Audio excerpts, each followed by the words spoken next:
Hello, everyone. Welcome to a podcast that I don't think any of us want to do, which is why Tyler and Steven probably aren't here tonight. So, I already see a couple comments trickling in about Tyler's tweet last night, as well as whether Steven will praise Joe Lombardi on the next episode of Guilty as Charged Dragon Ball Z.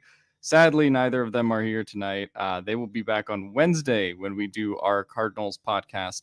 But Arjun and I are here tonight to try to break down everything that happened last night and sort of where the Chargers go from here and a intervention type podcast away. So Arjun, how are you doing tonight? Doing all right. Kind of finally over what happened last night and had some time to kind of process everything and think things through. So I'm sure this is going to be one worth talking about, but excited to hop into it. Yeah, excited to hop into it for sure. So as many know, the Chargers lost 27-24 last night, or sorry, 30-27 to the Chiefs in pretty brutal loss. So, Arjun, I guess I'll start we can make this an open discussion. Where do you think is worth starting off first? I think, I mean, personally, I do want to talk about the fourth down decisions at some point. I know that's probably not the biggest takeaway for most people about the game, but at least for me, that was just another disappointing kind of like outcome from Staley in that game. And I mean, I'll put it bluntly, like the 4th and 1 right after halftime where he punted, that was a go. Like that's when you put the nail in the coffin. You go up 14 on the Chiefs, but instead you give the ball back to Mahomes. And this whole idea that you have trust in the defense and they were playing at a high level, two things which are completely false. You can't stop Mahomes and your defense was not playing at a high level. They haven't been playing at a high level all season, and they just let the Chiefs get back in that game, and it was just disappointing to see because the first half I thought they coached the game fine and the offensive scheme was fine, and then the second half they kind of turtled up like they have all season, and you just can't do those things against the Chiefs, and you literally have to play a near perfect game versus the Chiefs, right? And we didn't see that on Sunday night. Yeah, I think when it comes to the fourth down stuff, I've been wondering all year, or really at the beginning of this year too, just how much the fallout from the Raiders game last year, in which Brandon Staley went for fourth down on his own side of the field, which is, kind of the situation he was in last night with that 4th and inches against the Chiefs when they were up four. It kind of reminded me of that Raiders situation that we did have last year when Brandon Staley did decide to go for it in his own 23. Brandon Staley decided to punt in that situation. Chiefs drive down 86 yards, go up 23-20. After that Raiders game, we did hear Brandon Staley kind of say, "Hey, like this is what the Chargers are. This is what I am, Mhm. and I'm ready for all the smoke, everything that comes with it." And obviously, we've seen the Chargers just not go for it this year. I know, Arjun, you probably have that Tage stat memorized, but basically 2021, they add 128% to their win shares, and they lose 46% based on their fourth down decisions to their win shares this year. And Yeah. so, yeah, like that to me is a pretty overbearing stat and kind of shows why the Chargers are where they are at this point. Obviously the Chargers had possessions after that. It wasn't why they lost the game, but certainly the mentality to not bury the Chiefs at that point, not score out of the half and then to then punt on that possession. It just felt like the Chargers were kind of willingly letting the Chiefs back into it. When Staley last year did kind of want to try to bury the Raiders when he could, bury the Chiefs when he could. And he's just exercised certainly a different mentality this year.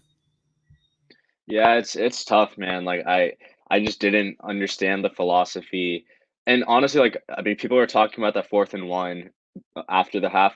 I thought the 4th and 2 from the 3 yard line right before half, like that also could have been a go for it situation. Like going from I think so they went from 4 to 7, right? In that when they kicked the field goal there. Uh, you're talking about the one right before halftime? Yeah. Yeah, when they kick the field goal inside the 10.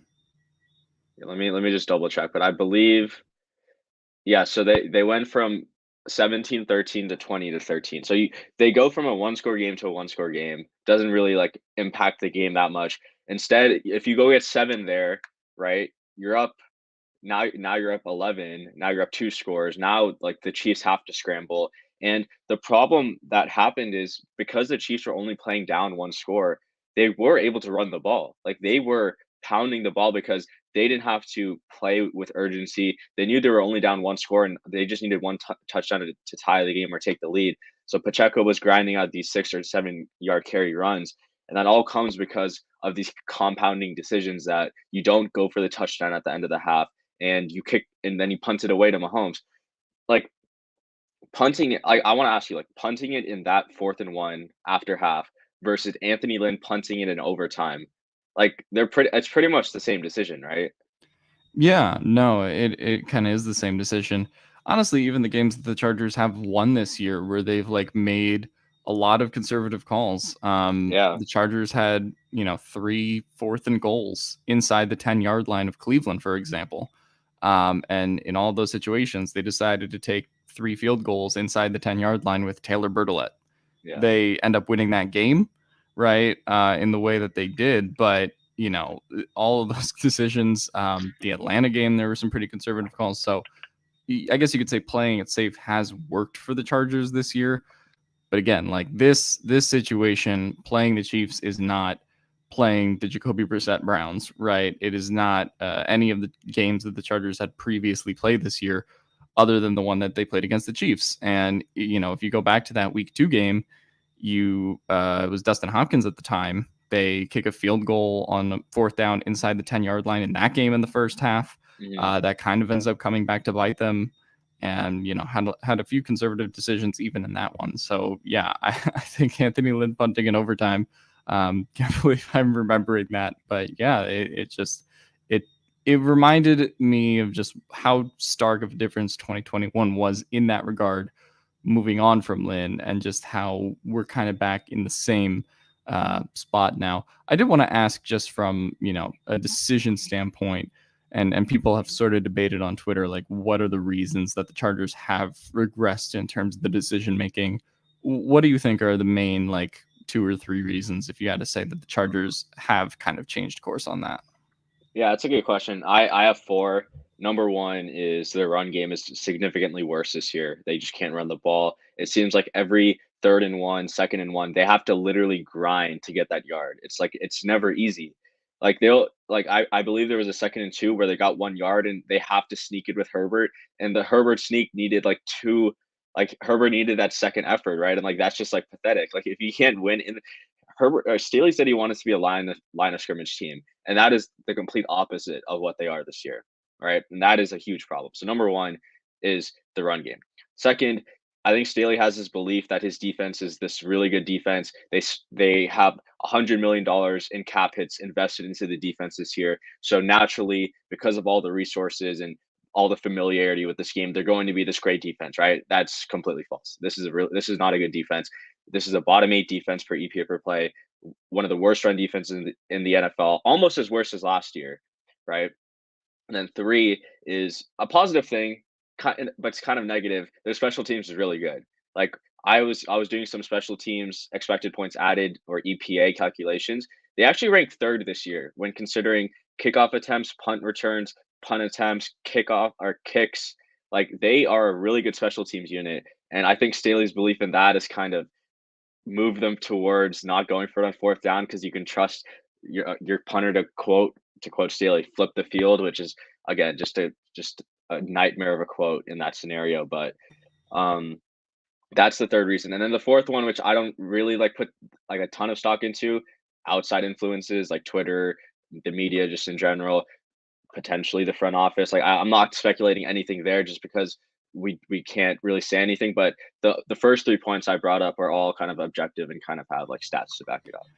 Yeah, no, I think definitely you want the special teams to get better, but obviously if that kind of comes to a detriment where, Staley doesn't feel like he has to outplay his special teams or outplay his defense, that is a problem. The defense, yeah, so at some point, like, Staley trusts his defense and all, but like, man, even if you just look at like a basic stat like total defense, they were 23rd in yards per game last year. Now they're 25th. Like even if you just look at it from that kind of basic sense, like, you know, you could just kind of tell that this defense right now isn't where it needs to be.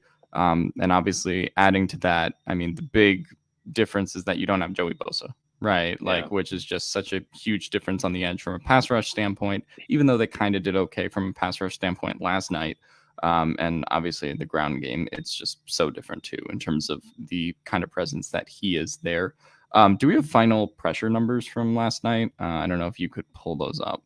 Yeah. So, Calvin Noy had 5, which I believe is his season high. So Khalil Mack had 3, I believe. Yeah, he had 3. Morgan Fox had 3. Joseph Day with 2, and then Rumph, Derwin, Fehoko, and Callahan with 1.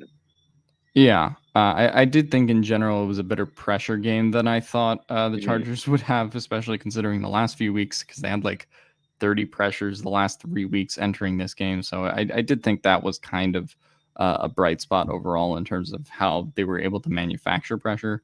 But yeah, overall, I mean, their defense, just in terms of what they're sort of relying on, obviously not having, healthy JC Jackson, or what JC Jackson was supposed to be, not having Joey Bosa, Derwin James playing very well, but Derwin James not at peak Derwin levels, if you want to say that. Yeah. All of those things, I think, combined just lead to this thing where it's like, yeah, you can trust your defense. And the Chargers have generally been able to get stops on Mahomes in the past. By no means has it been like a dominant defensive effort, but it's all, it all does kind of add up. Like you said, I mean, I think the second biggest story after fourth down last night is probably third down.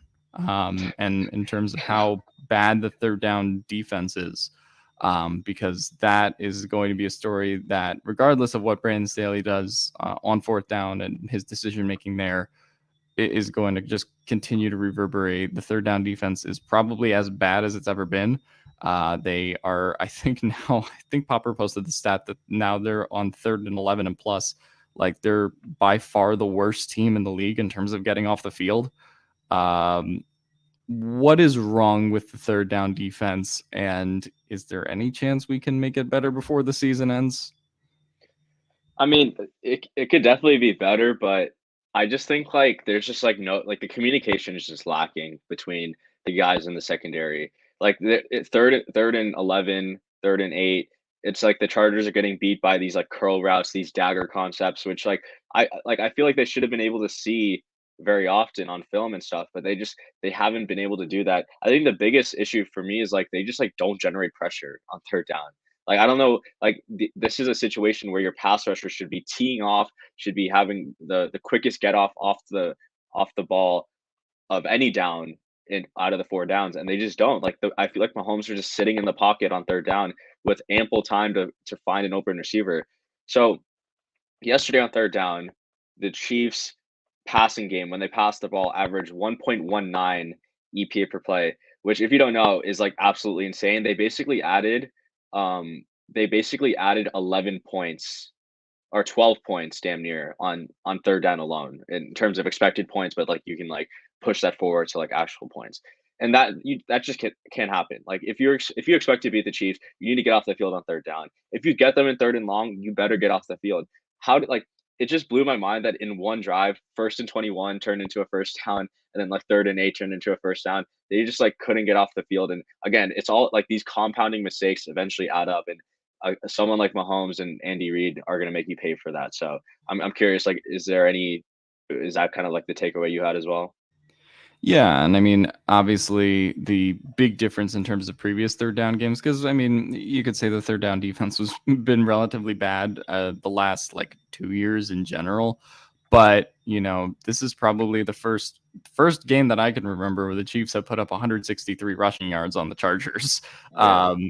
Really, aside from that, a couple games, maybe it's been like 30, 50 rushing yards. Like, in general, they've just always been a very pass happy team, but Isaiah Pacheco just kind of wearing defense down, on those first 2 downs, particularly in the first half, or, Jerick McKinnon run here or there. All of the Chiefs running backs had over 4.0 yards per carry last night. And so that's just the kind of thing where if you're getting gashed on first and second down, and now you're on third down, or it's 3rd and 4, 3rd and 5, or it's even 3rd and 2, like it's just going to make it a lot harder, I think, to play defense. And then you still get to those 3rd and 11 plays too, where maybe they're just beat by Travis Kelce, or they're beat by something deep. That seems pretty simple. But there were just moments last night, too, where it looked like the Chargers were just trying to get off the field as hard as they could. Even on that final Chiefs touchdown drive, you have just Sebastian Joseph Day, for example, who was gassed, like trying to get off the field. And that is kind of just the Chargers game scheme thing, time of possession thing as well. But it just felt like the Kansas City rushing attack on this one sort of withered them down a lot in the first half. And then from that point on, the Chiefs were sort of able to open up the playbook a lot in the second half, because the Chargers then had to account for the run quite a lot. Yeah. And at that point, it just felt like, it's like, okay, here's Travis Kelce. He's about to explode. And, here's a 29-yard pass to Justin Watson, right? And Sky Moore's best game probably of his career to this point. Yeah. Right. So it just felt like that running game to me, and how decimated the Chargers are in the tackle room, I think that was really felt. Just kind of opened up a lot of things for the Chiefs. Yeah, I agree, and that's like that point exactly is why I wanted to put the nail in the coffin. That's why you have to go for the touchdown before half, and then why you kind of need to at least get 3 or 7 right after half, because keeping the Chiefs in a one-score game with them only down by 7 or down by 4 or 3, it allows them to do whatever they want on offense. Like, they can be as balanced as they want, taking time off the clock. So that's why they were able to run. But instead, if you go up 14, if you go up 21, or go up like 18, whatever the score differential would have been, like, you're forcing the Chiefs into a pure drop back game. And I mean, I know that Mahomes carved up the Chargers, but if the Chargers didn't have to like account for the run being up 17 or 21, like, I mean, I would feel a little bit confident, like, or I would feel more confident in that situation with Mahomes missing 3 receivers and the Chiefs basically trotting out Jody Fortson as their outside guy, than the Chargers having to account for the run and the pass, right? And that's just like, again, it comes down to these compounding decisions by Staley to not go for it on 4th down, and honestly just their inability to get off the field. And I mean, yeah, it comes down to a lot of things. I have one suggestion that I was curious to get your opinion on. Can we bench Kenneth Murray for Troy Reader? Like, I think I've had enough of the Kenneth Murray experiment, and like, I get he's a first round pick. He's had his moments, but I mean, Reader looked good out there. If do you agree with me on that? Yeah, I mean, I think once they sort of put Troy Reader in the game, like, I mean, it made things a lot just better, simpler. Reader made the plays he was supposed to. Obviously, hope for the best for Kenneth Murray, because he had the next stinger last night. So hope for the best from that standpoint. But Kenneth Murray, I just think, has been a very up and down performer this year, even from quarter to quarter or half to half. You sort of have the first half against San Francisco where he looked pretty bad, and then you have maybe the best half of his career against in the second half against San Francisco too.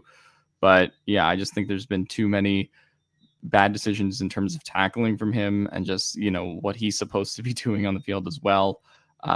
Him and Kyle Van Noy, like, on that side, I think in terms of the run game, have not worked great together when they've been there.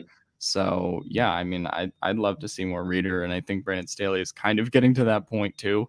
I'll be curious to see what the Chargers do this week leading up to the game.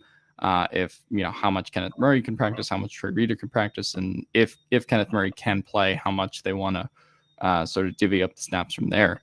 But I think that's definitely a decent suggestion if you're just trying to talk about which player is less of a liability right now, because right now that is what you kind of get from Kenneth Murray sometimes, and sometimes Kenneth Murray can play well. But overall, it just has not been pretty there at all. All right, I guess what did you sort of make of this offense last night? Because I think overall, first half they were generally pretty successful. Obviously, we could talk about not going for the touchdown before the half and taking the field goal there, but they scored 20 points in the first half, and then a whole whopping 7 in the second half on a Justin Herbert drive that was really great. We've got that generational Justin Herbert drive Here it comes. And then other than that, then Justin Herbert gets picked on the final drive where the Chargers are trying to come back and tie the game. What did you sort of think of the offensive approach and Joe Lombardi last night?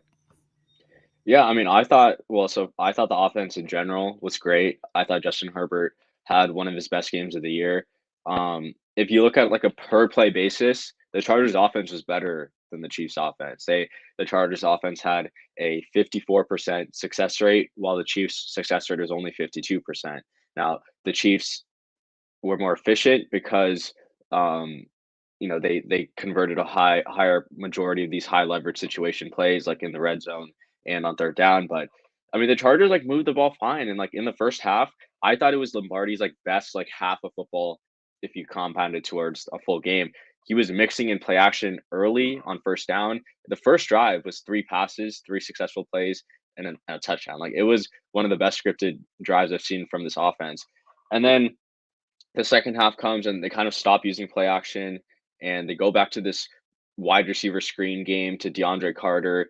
Like Herbert hit Palmer on a slant, and then they're running hurry up, and I don't know. It looked out of sync in the second half, and then obviously you just can't have the mistake like Keenan Allen did, fumbling when you're driving like that, because I think like even though they got the ball back, they could have like it would have been Chargers score on that drive, go up. Mahomes probably going to score, and then Herbert has the ball with probably more than 30 seconds left, right? So I think like it was just one of those things where the Chargers got a little bit stagnant after the second half, and they fell into this rut of not leaning on what won them the game in the first half, which was play action, getting Herbert on the move, and honestly just playing to the strengths of the receiver. But again, I don't know what to make of Lombardi, because he was coming into this game thinking Mike Williams was going to be 100%, right? And he leaves in the first drive.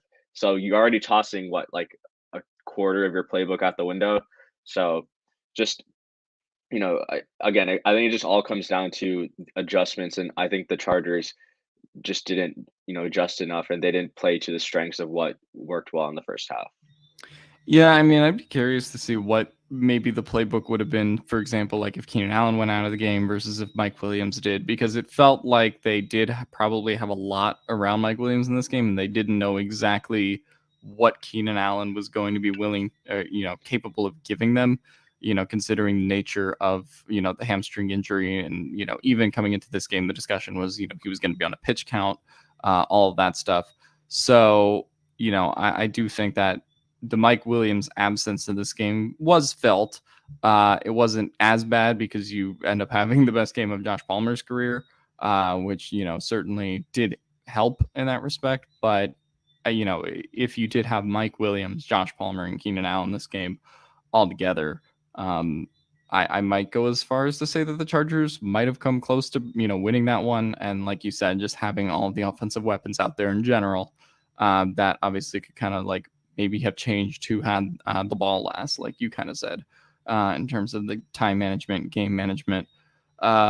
But yeah, overall, it just felt like it did go kind of out of sync. And yeah, the hurry up situations, like you were saying, were just kind of weird in terms of like when they decided to hurry up and when they decided not to. Because sometimes like it worked, but overall, I don't know, like it just could have been quite a bit better. Yeah, but obviously, if you score 7 points in the second half for the Chiefs, like 27 is going to be a number that's not bad, but overall, it could have been a lot better.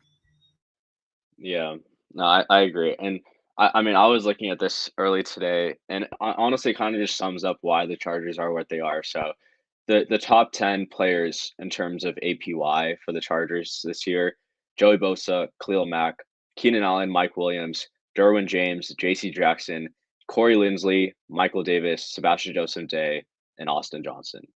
So, of those 10, Bosa, Keenan, Mike, JC, I guess you could say Linsley, and Austin Johnson are all hurt. So that's one, two, three. That's six players of the 10 that are hurt. Of the four that haven't been hurt or like haven't really missed that much time, I would say all of them are playing below the level the Chargers signed them to play at, except like Corey Linsley, who I think is having a great year. Like I think, like, can we talk about the Derwin regression a little bit in coverage? Like I feel like he hasn't been himself in coverage. I think he's been great as a blitzer. I think he's been fine as a run defender. I think he hasn't been the same guy in coverage that he used to be. And I mean, I was as high on him coming into this game regarding Travis Kelce as anyone. You just can't get. I mean, Kelsey's gonna win. Like I'm not denying that, but you just can't get beat that bad on what was like a simple mesh play. Something he probably saw in film going into this game, and something that I would expect Derwin to lock up, especially given the contract he got this summer. So I know there's a lot of questions about whether this coaching staff is getting the most out of their players. Like I just like the players they paid are either hurt or they're not playing at the level they paid them to be, which again, I don't know if that's on the players. I don't know if that's on the coaches. Like it's just a mix of everything. Um Optimus Ryan, like I'm ignoring Naz because like I mean Nasir's involved in what, like 10% of the plays. Derwin is playing in the box, he's playing in the slot, he's playing on the edge. Like Naz is only helping when everyone else messes up. Like Derwin is the catalyst for all of this, right? So I mean, I don't really know what you're complaining about Naz about. Like, yeah, he's not that good, but I think the Derwin regression is more important to talk about than Nasir actually not playing that well. Yeah, no, I think the Derwin regression in coverage is certainly there. He's just looked definitely a step slow in coverage. I know Reality Check kind of mentioned this, but Waller had him beat, a couple times in week one where, the Raiders just didn't convert those situations. But overall, like, I just kind of am not sure what to think at this point because previously, the Chargers basically were like, all right, well, we're just going to stick Derwin on Kelsey. And if we do that like they did in week 3 last year, we have a pretty good chance of winning the game. And if Derwin goes out with a hamstring injury like he did last year as well in that week 15 game, then, we're probably screwed. Mhm. So definitely something has changed, I think, in terms of not how much they trust Derwin, because ultimately, considering how many injuries they already have on defense, like they just have to stick Derwin there and kind of live with whatever Kelsey's going to do. But yeah, the success of that certainly has changed with Derwin kind of in the current state that he is. And it just felt like, this kind of goes back to what we were talking about with defense, just by the end of these games, kind of feeling like a little bit overloaded and tired, sort of like Everett is saying in the chat here. And that definitely, is sort of some of those completions that Travis Kelce got in the second half. Uh, you know, Prior to this game, I believe Derwin James had never given up a touchdown to Travis Kelce. I believe this is the first time, unfortunately. So yeah, definitely not the kind of game that you would expect from Derwin. And I think a lot of that also has to do with Derwin is being asked to do a lot, right? I mean, he's being Mhm. asked to come up and be a blitzer. He's being asked to play probably at all 3 levels, maybe more than he ever has at before at this time in his career. And he was signed to do that, right? And got the money to do that. But I definitely think there's still been that adaptation in terms of what we're supposed to do. And when you have all that responsibility, plus you have to guard Travis Kelce, right? It can certainly be intimidating, and that can definitely make Derwin James look a little bit worse. Yeah, that's a good point. I mean, but the problem is you paying him $19 million a year. Like this, like that's kind of the expectation that he's able to do all of this. If he's only able to play safety, he's not worth $19 million a year. His value and utility comes in the fact that he can play edge, he can play linebacker, he can play slot corner. Like I understand what fans are saying that he might be being asked to do too much. That's what we paid him to do. Like that is kind of like the expectation. So yeah, I mean, I'm not going to get on him too much because I think he's still having a pretty good year, even with the lapses in coverage at times. But it's pretty disappointing to see Kelsey have the game winner on him and start high stepping into the end zone. That was just a slap in the face on that part. Yeah, I don't know. Like we just have to stop Travis Kelce from entering SoFi Stadium like next year. Like it just has to be a thing. I saw a tweet that the Chargers have to let Travis Kelce into the Ring of Honor, and like it's just it just sucks how much they kind of blew the coverages on him in general. But yeah, it definitely just felt like the whole game that I mean, in the first half, it felt like they had a pretty decent answer for Travis Kelce most of the time. Granted, Yeah. there was that one throw like on third down, I think, earlier in the game where Mahomes hit Travis Kelce in the head, and that was the Chargers getting off the field on a third down. So the defense wasn't necessarily always there, but yeah, definitely could have been a better overall game from Derwin, from the defense in general. Um, I guess what do we sort of make, I guess, on that final drive where the Chiefs do get the touchdown of the defense the Chargers were sort of playing there when they were up 27-23. It just felt like everyone sort of knew what Mahomes was inevitably going to do, and still the Chargers couldn't stop it. At some time, you just have to chalk that up to Mahomes being Mahomes. But did you think there was a lot different that the Chargers could have done on that drive than they did there? I mean, so my like whole thesis coming into this game was, or kind of throughout the year was, you can win playing man on the Chiefs, and for the most part, or not for the most part, literally for the whole game, Mahomes had almost zero rushing yards before the final drive, and then in that final drive, he rips off a run for 6 yards on 1st and 10, and then 16 yards on 1st and 10 for 16 yards on the play right before the Kelsey touchdown. So like the Chargers went into this man look, a lot of two-man stuff. Like they didn't even have a guy in the box playing that robber or spy look.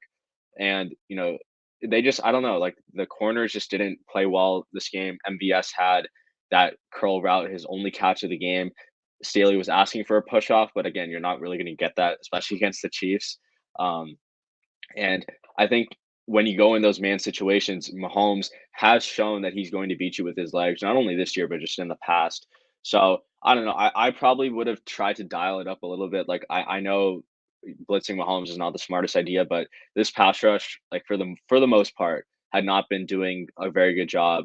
And when the pass rush wasn't getting there, like it literally wasn't getting there. Like he had tons of time to throw in the pocket. So I'm not like too disappointed with the game plan because I think playing man in the long run is probably the right move against the Chiefs. But yeah, I think they just got beat by the better quarterback, and I think you just got to tip your cap to that, especially when he decides to scramble at the end. Yeah, I mean, definitely. I mean, every time we do a Chargers Chiefs preview podcast, I like talk about QB spy against Patrick Mahomes. Like Yeah. it sort of is what it is at this point. And the Chargers did a pretty good job throughout the game, like doing that. And then, of course, like you said, gets a 6-yard run, then a 16-yard run, and that was basically all of his production in terms of rushing just on that final drive, which, I mean, 20 or so yards like in the macro isn't as bad, but if you allow Patrick Mahomes to pick up like two critical first downs really on, rushes, like that is just going to, kind of be exhausting. It reminded me a lot of sort of the end of that Chargers-Chiefs like Mexico City game from a couple Mhm. of years ago. I think Mahomes had like 60 yards in that game just running on the ground. And yeah, it just felt like the Chargers could have done better. And, maybe you get beat in coverage, maybe you get beat by MVS or something. But it just felt like overall, I still want Mahomes to beat me with his arm more so than I want him to beat me with his legs. But, Mahomes took advantage of what he was seeing with the Chargers defense, and he saw a bunch of tired guys that were just exhausted from what they were doing all game. And he was like, all right, well, I'm going to take off. Yeah, no, I agree, and like I think Optimus Rhyme kind of brings up a good point in the chat. Like Staley, when it gets to 3rd and long, it's just like Staley starts going into this super conservative zone defense. Like I'm okay with that. Like when you're in 3rd and long, you're not supposed to play man. You're not supposed to play cover one like the Chiefs do. Like you're supposed to play zone. You're supposed to have a 7-on-4, 7-on-5, a 2-on-1 in the pass game. Remember, Staley's philosophy on defense is 1-on-ones in the run game and 2-on-ones in the pass game, right? You're supposed to have two guys bracketing every receiver. And yet the Chargers get into these 3rd and long situations. And it's like, even if it's a 2-on-1, they still give up these completions for a long gain, right? And it's just like, I have to go back and watch the all 22 to like really see the communication issues. I just think they're getting beat by these simple dig routes, deep in routes. And again, I that's probably a player issue that they're just not communicating well. But we're kind of seeing that same thing in Green Bay this year where the secondary isn't communicating well. So, yeah, maybe the system is too complex. Like maybe it's just too complex for this Chargers defense to comprehend. That's really the only explanation I can have because this is a pretty talented secondary, and the fact that they can't get a stop on 3rd and 17, regardless if the pass rush isn't getting home, I think is a concern given all that they've invested into this into the secondary. Yeah, and I think the pass rush not being as good as it is, we've talked about it all show. Like that is part of why, you know, I guess, playing conservative coverage on 3rd and 17, like, it Mhm. does sort of get the Chargers exposed because they don't like have anyone who's getting home to Patrick Yeah. Mahomes, right? So that I think is part of the issue. And then, just like, but you could also flip that on the other side and be like, all right, well, you could go all out blitz, or like you could go cover 0 and like here comes Derwin like charging into the, line of scrimmage. But like, the Chargers did that against the 49ers. And like, that basically was the end of the game when Jimmy G, roped that ball to Brandon Ayuk, I think. And that was sort of game over at that point. Right. So you Yeah. can sort of play both sides on that, I guess, in terms of whether they should have been more aggressive blitzing, but like, it also might not make sense to send like a cover 0 blitz like on 3rd and 17. Right. So ultimately, if the Chargers got the requisite pass rush that they needed, then, you don't necessarily need to do that stuff on 3rd and 17, which I think, yeah. Anything else you want to bring up from the game specifically before we get to like questions and stuff? Yeah, I mean, I kinda hate to talk about it, but I mean, I feel like at some point we do need to talk about Justin Herbert, and just, like, I don't know what goes like, why is the universe, like, for like, how is he throwing these interceptions on the 4th like, in the last drive of the 4th quarter? Like, I've been putting it off for, like, weeks now, but, like, at this point, like, I mean, even I have to say something, like, how is he throwing these interceptions? Like, I know he technically led a game-leading drive. It wasn't game-winning, it was a game-leading drive. That should have been the game-winning drive if his defense got a stop, but, like, this is the 2nd week in a row, it's just, like, an interception, and it's just fueling the takes, it's fueling the haters, right? And it's just like I don't like I understand why he decided to push the ball downfield, like throwing an incompletion there probably was going to result in the Chargers losing again, but I mean, him throwing another 4th quarter interception to kind of seal the game is I feel like we should talk about it a little bit, even if I don't think that shouldn't take away from anything he did for, before that interception. No, I mean, I think it's worth talking about. It's the first Justin Herbert throw where I'm like, oh, we're back in Philip Rivers times. Yeah, no, With honestly, with the honestly. 2-minute drives. No, it definitely was a bad interception to end the game. Sort of expect more from Herbert in those scenarios, but it just has felt like a little bit that the processing has, not that so much the processing has been off, but like the release point, throw point have still kind of been a little bit weird, like since that injury, right? Even Mhm. last night, we still are having like batted balls down at the line of scrimmage. That's still been an issue. I think there were a couple last night, and Tarico and Collinsworth even pointed it out.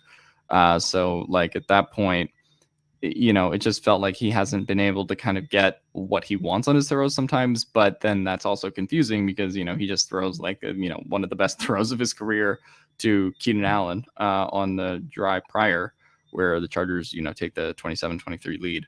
So, yeah, I don't know. Definitely was not the best game from Justin Herbert.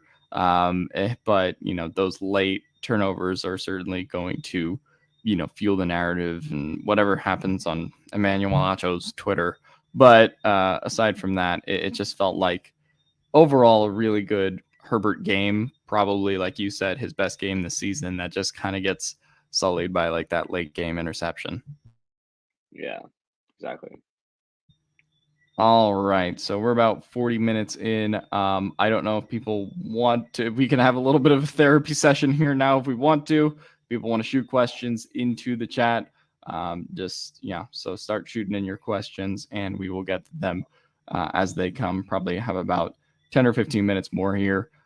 So get your questions in now, and we can talk about them. Send in super chats if you'd like to as well, and that will guarantee that we get to your question.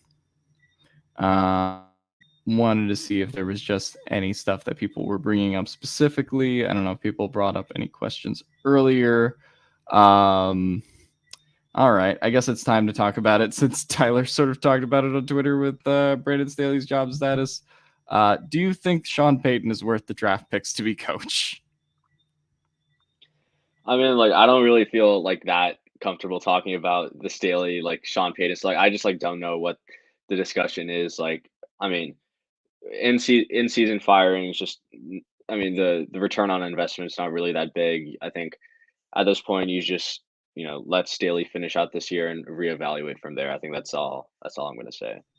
Yeah, I feel the same way. I mean, I don't know if they'll go after Sean Payton or something like that, but I mean, that's a discussion we can get to kind of when we get there. And I don't think there's any chance that Staley's fired in season, relatively speaking. I actually don't know how good of a game or bad of a game Filer had last night. Do you have any numbers on that? Yeah. So he did allow, I believe, yeah, he allowed 5 pressures, 1 sack, 20.2 pass blocking grade, which I think is wholly justified, and then a putrid 46.3 run blocking grade. So he just got absolutely annihilated. Not annihilated, that's over exaggerating, but he didn't have a good game. And especially on that final drive, Chris Jones ate him alive twice. Like, it wasn't even the first and 10 sneak or QB draw that he beat Filer. Herbert had to scramble to his left because Chris Jones beat Filer like almost immediately. So I know Steven was kind of talking about how Filer was kind of on this upward trajectory, but then he plays Chris Jones and everything comes crashing down. So it's just pretty unfortunate. Yeah, I mean, it felt like the Chargers. Well, when they double teamed Chris Jones like all the time, earlier in the game, it felt like they had success. But then, I mean, anytime he was kind of just one on one with Filer in particular, it just felt like an issue. On the roster next year, I feel like we've talked about this a couple times, but his contract is, basically was a 3-year deal. It's a 2-year deal, so. Considering his level of performance this year, I think the Chargers probably just free up the cap space, similar to what they might do with Michael Davis. But yeah, I do sort of think Filer's most likely not on the roster next year. Yeah. Let's get to some of these other questions. We sort of talked about stunts and creating pressure. This comes from Brandon Arias. How much is Bosa coming back going to make an impact once he comes back? And are we going to see the same Bosa or a different one, I guess, at this point? I mean, we're not going to see the same Bosa. Groin injuries are incredibly tricky, and I mean, the fact it seemed like he had a pretty severe one, so he's going to come back pretty, or not 100%. I think in terms of his impact, though, I mean, Khalil Mack is going to see less double teams, and he's like teams might actually run the ball towards Khalil Mack because Joey Bosa is one of the better run defenders in the NFL. And that's just been the problem with the Chargers defense. Like, they just run away from Khalil Mack. Khalil Mack lined up over Andrew Wiley, and they just run at Chris Rum for Kyle Van Noy on the left side of the ball, on the left side of the offense, right? So I think he'll definitely add some juice to a pretty dormant pass rush, and hopefully get more of a rotation in there. And I mean, I'd be happy to not see Derek Tuska like actually be getting significant snaps in like key moments. So I think having Bosa back would definitely help. Yeah, I mean, I don't think you're going to get any like peak Joey Bosa performances, but just having his presence like on the field, I think would just make such a big difference as opposed to Kyle Van Noy, Hmm. which I mean has been, he has one of his better pass rush games last night, but still just during the run game, like it's so evident, what teams are seeing when Joey Bosa isn't there, and I think that was really evident last night. This comes from Nick Semerikoff. Do we need to draft a tight end next year? I guess this is an interesting question because obviously the Chargers did not have Gerald Everett last night, still working to come back from a groin injury. They don't have Donald Parham either, who's on short-term IR, and that kind of opened the spotlight for Trey McKitty and Stone Smart.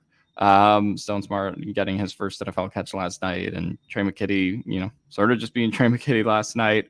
Do you think there is a need to draft a tight end with, I guess, Everett heading into the last year of his deal and the status of Parham kind of up in the air at this point? Yeah, I think you should be looking to draft a tight end like Trey McKitty. I mean, I don't think it's hyperbole to say he might be one of the worst tight ends in the NFL right now.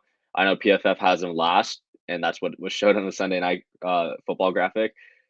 I don't know what he does well. I don't think he does anything well. He's really bad as a run blocker. He is probably the reason the Chargers didn't score a touchdown at the end of the half on that pitch play. I didn't like the play call at all, but the fact that he literally blocked Filer from pulling outside the tackle, is just what are you doing? Like I don't know if he didn't understand the play call or like that was the designed play, but he he's been at the forefront of some killer mistakes, and I don't think you can kind of justify even like keeping him on the roster. So I definitely think they need to draft a tight end. I wouldn't spend a day one or day two pick on it, but look to bring in some competition because I mean Trey McKitty has literally done nothing for the Chargers this year. Yeah, no, I mean it's been rough to watch just because you're sort of just waiting for him to turn the corner, and there's no corner being turned. Certainly not as a pass catcher, and even less so, I think, as a blocker. It's just been problem all year, and it makes you miss Gerald Everett a lot. And Mhm. maybe if they have Gerald Everett last night, that's kind of one of those inflection points that I think could have won them the game. But just having a complete, zero, I guess, as your starting tight end, like it just made the game so much harder against the Chiefs, especially maybe when you're going against an offense that has Travis Kelce on the other side, and you're trying to kind of match firepower for firepower. I guess this is just a general question that we were going to get, but this comes from Peel. Will the Chargers make the playoffs in your opinion? What is sort of the magic number they need to get to, I guess, in terms of wins here? Well, they have to get to at least 10 wins. Like they're not winning it. They're not making it with 9. Vegas right now has the Chargers with a 55% to miss the playoffs. So basically 45% chance to make the playoffs, which I mean, or it's complicated. They give it a 50% chance for the Chargers to make the playoffs, a 55% chance for the Chargers to miss the playoffs. I know the percentages don't add up to 100%, but like they're playing like both sides of the better or the gambler. So it's basically a coin flip at this point, and it comes down to two things: how healthy are the Chargers going to get going into the final stretch, which they've already lost Mike Williams, they already lost Nasir Adderley. I mean, it seems like it's going the opposite way based on that alone. But and also how much is Justin Herbert going to carry this team? Like I thought he did a tremendous job yesterday, but he's going to need to play like yesterday, like for every single game. And they have some big games. Like the Titans and Dolphins one, they're not going to be favored in those games. Like the Dolphins are going to be favored against the Chargers. The Titans are going to be favored against the Chargers. And I think the Chargers should be favored in every other matchup, if I'm not mistaken. But they're going to have to win every game they're favored in, and they're going to have to probably snatch one of those games where they're underdogs in. If they mess up any game they're favored in, I think you can just kiss the playoffs out the window because it is a coin flip right now, and other teams will take advantage of the fact that the Chargers are going to miss. Yeah, me and Steven both said last night, just looking at the next 4 games here, you have Cardinals, Raiders, Dolphins, and then Titans. I think they probably need to go 3-1 in that stretch, and that means I think going 2-0 against the Cardinals and Raiders, which in theory shouldn't be too difficult. But Yeah. winning one of those Titans or Dolphins games, I think is going to be really difficult considering how both of those teams are playing right now. We just saw how the Chargers got absolutely ran on by Isaiah Pacheco. I fear Derrick Henry with my life in Yeah. that game because that's just a really terrible matchup. And then after that, it is the Colts, Rams, and then Broncos to finish out the year, I believe. So, like, yeah, I think then you can probably go like 2-1 in those games. But really, we're at the point where the Chargers can afford 2 more losses, right? Like Hmm. if you go 10-7 and you finish the season 5-2, then you're probably in the playoffs. If not, I don't think 9-8, much like last year, gets you into the playoffs. And I think the Chargers have some help because right now, obviously, the Jets, for example, have a quarterback problem. You sort of see, even the Patriots aren't really settled at quarterback right now. So, Hmm. not like the end of the world right now, in terms of the Chargers and their playoff seedings. But the Bengals are going to get Jamar Chase back. They have a playoff seed right now. So they need help, right, to get into the playoffs. And so that probably relies on the Jets, Bengals. Jets and Bengals have pretty tough schedules. But Chargers have to win the games that they are supposed to as well. And the Chargers are going to be playing against two, probably the top, 4 or 5 AFC contenders in the Dolphins and Titans coming up. So I think the numbers that they have to go 10-7, and anything less than that, they're not in. Yeah, and like I am not looking forward to that Titans game at all. Like that could literally go so bad for the Chargers if they don't want to tackle and they're just not in the mood. And Derrick Henry could legitimately go for like 200. Like I wouldn't feel like I feel confident saying that.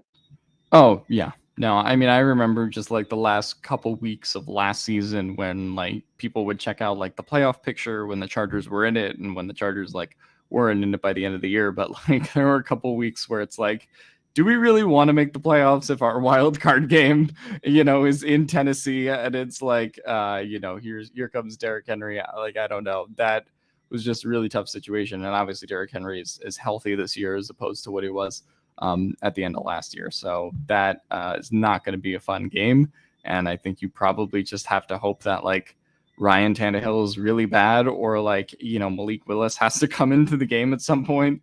Like that is probably what you're hoping in terms of a Chargers win there. But if they can just run the ball with Derrick Henry, much like the Chiefs did with Isaiah Pacheco last night, I think that the Chargers are just kind of screwed in that case. And then I do not want to see the Dolphins game where they can't get pass rush pressure on Tua and he's just throwing to Tyreek and Waddle. Like that has probably not as bad as the Derrick Henry game, but that is also a game that if the Chargers don't play that properly could kind of get ugly in a hurry.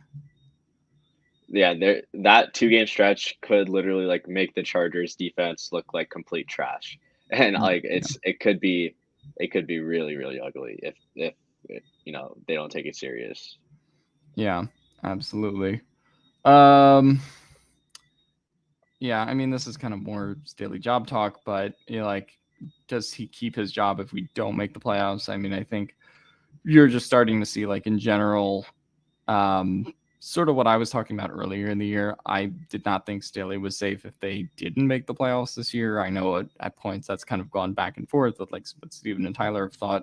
But yeah, I mean, won't say he's out if they miss the playoffs this year because the Chargers could just go, hey, we had a lot of injuries and that's the reason.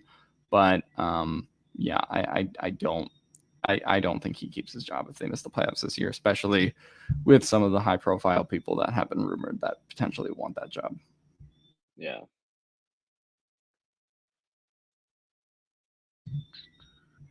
All right. Probably 1 or 2 more minutes worth of question. This comes from Ben. Hope Tyler's okay. Pass some love to him for us fellas. So Tyler will be fine. He'll be back on Wednesday. I think we're all just kind of hurting right now. I guess we can end on a positive note. This comes from Merritt Boydston. What are the team's biggest needs heading into 2023? So not trying to get too much into draft talk or anything like that by this point because the Chargers still have the playoffs, here, but just evaluating their weaknesses through these first 10 games. What are their first, what are probably like the 3 biggest positional needs that they need going into next year? I think I would start with, this one's tough. I think I would start with, with edge. There's just no juice if one of them goes down, and I don't think it hurts to have any more depth at the pass rusher. I would go corner then because you're probably cutting Davis. Callahan's on a 1-year deal, and then JC's coming back from patella tendon, which is like the most gruesome injury of all of sports. So you need some guys there. I know people are going to say receiver, but I mean they're going to have all 3 guys on contracts next year, so you're not taking the fourth receiver in round 1 or 2 or something, even if you need speed all that much. So yeah, tight end. I think tight end's big.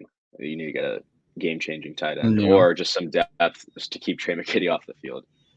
Yeah, I think tight end is probably a big one or something that's vaulting up the list that I did not think would be like such a big need, prior to the season.